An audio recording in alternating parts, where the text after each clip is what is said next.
TRD Adventures.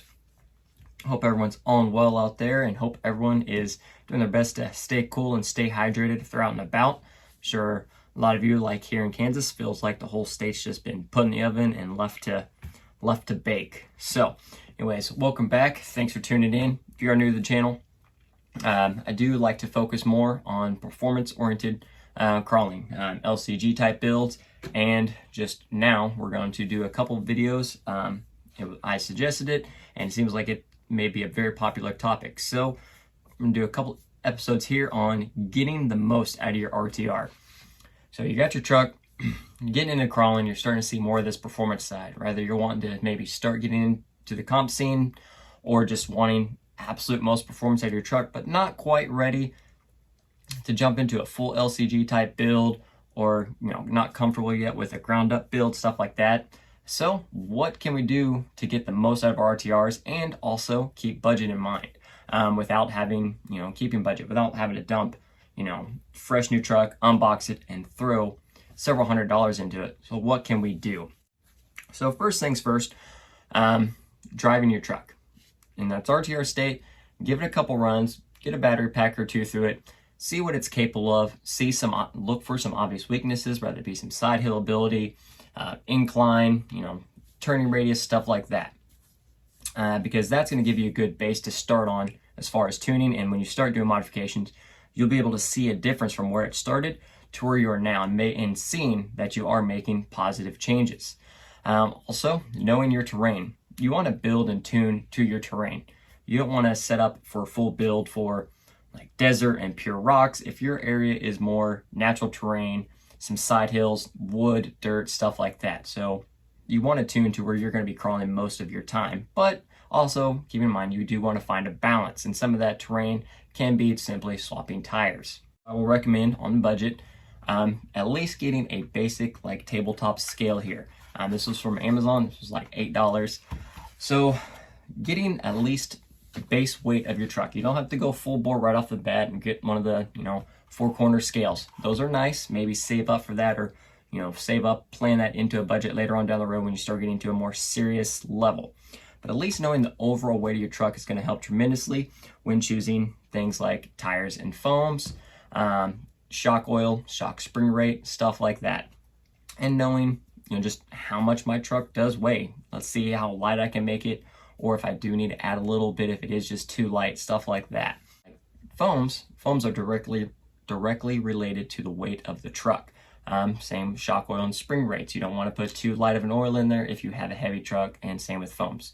And I do have videos. It's in the G-Speed building playlist. I do have videos specifically in depth on tires and foams and shocks. So if you haven't checked those out, go ahead and check those out. They're a little bit of a lengthy video, but they do go into detail as best I can describe with my abilities. Next thing, personal preference. This is going to be your choice. Scale, performance, or finding a balance with both. Whether you want to go just pure performance, so you're not too worried about the looks of your body, how aggressively you cut the body, or where you want to stay more scale, but you still want more out of your truck. You still want it to be able to, have fun and crawl over things, or that perfect balance, keeping the scale but aiming more for that performance side. These can all be accomplished, but again, it's a personal preference to you on like that part of it's going to be more aimed towards body choice, body cutting, scale accessories, stuff like that. Next, you probably already have your RTR picked, or if you're in the market for an RTR and want to do something like this, you want to go aim for a platform that has good aftermarket support. Also, again, keeping budget in mind on this. You can either upgrade in stages, select certain areas to go at and aim for, or upgrade as it breaks. There's not a huge need necessarily, especially budget oriented, to just buy every upgrade available for your specific vehicle. Not all upgrades are necessarily performance oriented, and some upgrades may look like upgrades, but they can actually hurt your performance. Prime example that I found with TRX4s. There's no need to buy every brass option for a TRX4 and bolt it on, when you can take a TRX4, strip it down, so a little couple outer portal covers on, and get it down to about 5.5 to 6 pounds, and watch it dominate a 13-pound TRX4. It just happens. I've done it. I've had heavy TRX4s. I've had light TRX4s. The lighter TRX4s in the performance category will hand it to it every time. Now also, if you are looking, the only time that is more acceptable is if you are going for more of a true scale with, say, like a TRX4, like the Defender body, the Bronco body. Some of those bodies are bulky and very top heavy. So you're wanting that performance side, but you want to stay more to a truer scale, then yes, you will want more weight down low than you normally would, and your rig will be on the heavier side. But going back to just a pure performance, I want to climb every line with this and comp with this, you're going to want to stay to the lighter side of things. So first things first that I can recommend is just hopping on a group that is specific to your truck. Whether it be the Element RC page, one of the 10 Mini 10.2 pages, 10.3, Capper pages, TRX4, etc. A lot of those pages have very good links, pin posts or announcements that have a good list of free mods and just some tips and tricks with your trucks. And there's very specific ones. I'm also planning on doing a couple episodes on specific trucks. Like I'm going to do one TRX4, 10.2 and Element, because they're very similar in their mod category and part selection, and even a Capra. Maybe if I can borrow a couple other buddies' RTRs, I can go over those as well. So if you have any questions and comments or something you would specifically like me to hit on that's not addressed in this video or the next couple, please put them down below and I will try to address them in a future video or in a more vehicle specific video. So definitely hop on one of those groups. There's lots of free mods and stuff out there, and free mods are the best mods most of the time. Cheap, efficient, and you already have the materials to work with. One free mod that I would always recommend and generally do start with my RTRs is some body trimming and some bumper relocation.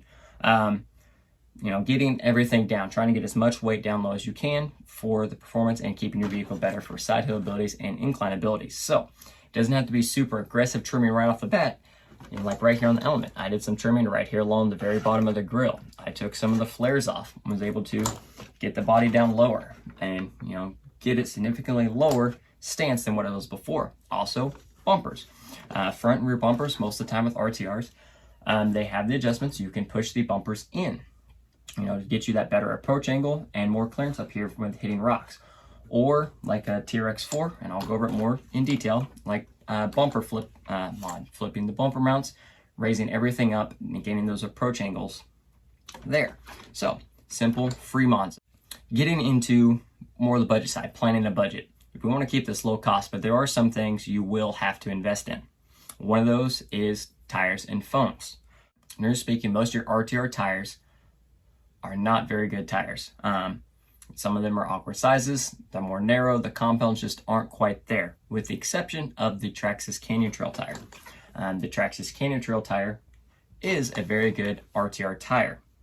It has a good compound for the tire itself, and the stock foams are okay, but you can easily demount and put the tires on a different set of B-locks, change out the foams, and you have a very good combo. And these tires are also very easy to mod and make them even better. With the exception of those tires, I do dominantly run Voodoo tires or Proline tires. There are lots of great tires out there, and some of that just fits your fancy. My go-to all-around tire is a Voodoo KLR M. It's for if I'm just putting a truck together, my trail tire or just crawling or anything tire, that's it.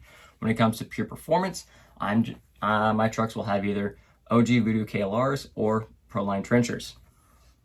And both, I run Halo foams in both sets of these. Plenty of tires out there. Proline trenchers are a great performing tire. High racks, the Swampers, if you want more scale, Swampers, the BFG KM3s, the BFG crawlers, great performance tires and have that scale look. Choosing your foams, that's where, again, knowing that overall weight of your truck's going to be. Picking out foams, you're going to be looking for dual stage foams, and there are lots of great foams out there. Generally, I would recommend Crawler Innovations foams and the Team Optics Halo Web Rat foams. Both those have a great selection and variety of foams, and they show the breakdowns on each of the websites, weight of the rig, and the foam that they recommend. So I'll link all that stuff down below in the description as well. I said if you're wanting more in-depth on tires and foams, I do have a previous video on tires and foams themselves. Next thing, other than in that budget and putting just a little bit of money in this at a time, getting up. One thing that will, with RTRs that will inevitably fail, is the steering servo. Will probably be the first electronic to fail on most RTRs. RTR servos they generally just aren't that good. They don't have a whole lot of power, they don't have a whole lot of speed, and they most of the time don't last very long. Now, you don't have to go full bore crazy with the servo. You don't have to right off the bat go drop $130, $140 for one of the servos. Now, yes, those servos, they are worth the money. There are some very, very expensive servos, and they are extremely powerful, extremely fast, and awesome quality. But we're keeping budget in mind. Even just, just a simple Amazon servo, one of the 20, 25, or 35 kg servos. They're right in that neighborhood of $20, $25. You got budget to keep in mind. You don't want to go full bore. Those servos are better than stock servos, and they will work, and they will either keep you on the trail or get you back on the trail relatively quick. Now, if you are looking to upgrade and want to go a little bit more, there are other servos out there that are just a little bit more expensive, but do have some quality. Savix makes some good, better budget-friendly servos as well. I think Reefs does have a couple lower grade budget okay servos, but for $50 I recommend the Three Brothers RC G11 servo. It's a direct power servo, and for $50 I haven't found a servo that beats this. I use this in just any RTR. This is the servo that I put in almost right off the bat, just because I've had the experience. Stock servos don't last, so I do replace the servo almost immediately, along with wheels and tires. But lots of servos out there, so do some looking, see what you like, see what fits in your budget. If that's one of the components on your budget RTR improvement that you want to splurge a little bit on, servo, you can't be mad at yourself for splurging a little bit on a high quality part. Some other things to start researching and looking at are some shock mods, shock modifications for your RTR. There's lots of stuff out there, whether it be modifying the stock shocks, modifying the shock positions. I'm going to get more in depth on those in a future video. I'm going to show a little bit more on some shocks also in the vehicle specific videos, more so the element video. Have a lot of good RTR shock modification to those shocks. Some other things to start looking for and doing some research when you're doing this are some 3D print options for your truck. And there's 3D printing world has blown up in the crawler world. So there's a lot of accessories that can be printed, or just mounts here and there. Battery trays, stuff like that can be 3D printed if you have access to one, whether you have your own or a friend that does, or people that can print them for you. And there are places that also offer 3D printing services as well. A couple of things before we wrap this one up. One thing I do want you to start considering, especially for, again, talking budget-wise, is a better controller, radio receiver combo. Barring like the Red Cat Axe Edition, that comes with the FlySky GT5, which is a very good radio. Your stock radio, yes, it does work and it does its stuff, but with an aftermarket radio, you're going to gain more adjustability as far as like endpoints, control, and honestly just better throttle and steering in general over an RTR type controller. And also, we're talking performance, you're most likely at some point going to add a winch to your truck. You don't necessarily want a standalone winch on the remote along with your controller. That's a lot of handwork when you're trying to do something. You want switches that are built onto your controller. They can even be budget. A couple of FlySky radios, the GT3B, GT3C, or the GT5 radio, 3 and 5 channel radios that have switches, good radios, and they're more budget orientated. I run Spectrum DX5 radios. They have all the switches and channels that I need and the tunability. And also, I like the convenience factor, especially if you start getting multiple rigs. You can put them all on one controller, so you're not hunting down different controllers for different trucks when you're taking them out. So not necessarily a right off the bat upgrade, but definitely something you want to consider moving on further down the road. Maybe a special, I'm getting this for my birthday, or Christmas ideas, stuff like that. Something to consider moving on down the road. We're going to wrap this first episode up. This should give you a good start on what to aim for, and get me some feedback on what else would you like to see me go more in depth into. I said we're going to do a couple videos here soon. Our next couple RTR videos will be vehicle specific, and then I'll try to do another catch up, more in-depth video. One thing we will address in a later video are shocks, angles, shock keys, shock towers, stuff like that. In the meantime, if you are starting to look for some upgrades and maybe fit in that budget, some notable companies that make a lot of parts for RTR type trucks and just have some good products in general. IERC, Trial, Beef Tubes. If you have an Element RC, SOAR Racing, or SOAR Graphics, they make a very good Element Performance kit, especially if you're starting with RTR. Very good kit to upgrade to. In the Works RC makes some 3D prints for a lot of RTR designs, and also if you're looking at links, they make high clearance links for RTRs for your vehicle there too. If you're looking for high clearance links, and Spare Time Hobbies also as well has some great 3D print options and stuff like that for some vehicle specifics. And I'll touch more base on some of that stuff later and show you some of the stuff that I've gotten. So in the meantime, I hope you enjoyed the video. If you did, hit that like button, subscribe to the channel down below, and we're going to continue this on. So let's push these RTRs to the limit. In the meantime, everyone have a great one and crawl on.